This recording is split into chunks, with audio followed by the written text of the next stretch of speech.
কৃষ্ণ। তো আমাদের সাথে এখন আছে তারকনাথ মুখার্জি প্রভু।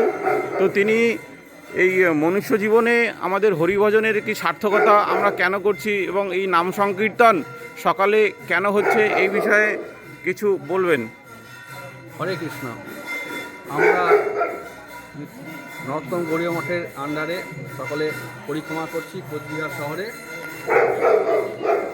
সকালে ভগবানের নাম সংকীর্তন মহৎ গুণ আছে।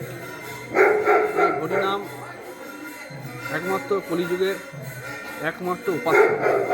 তাই হরিনাম সংকীর্তন করে কোচবিহারের বাসীদের নাম শোনানো হচ্ছে নর্তম গড়িয়া মঠের। এই হরিনাম সংকীর্তন যার কর্ণে প্রবেশ করবে তার হৃদয় সঙ্গে সঙ্গে নির্মল হবে। তাই আমরা নগরে নগরে বাড়িতে বাড়িতে গিয়ে এই নাম সংকীর্তন করছি, যাতে আমাদের মঠের সন্ন্যাসীবৃন্দ তারা তাদের পদধূলি সেই বাড়িতে পড়ছে। সেই পদধূলি বাড়িতে পড়ার সঙ্গে সঙ্গে তাদের বাড়ি ধন্য হচ্ছে, আবার নগরে বেরোচ্ছে, নগরে তাদের ধুলি পড়ছে, তাদের ধুলিতে নগরও নির্মল হচ্ছে।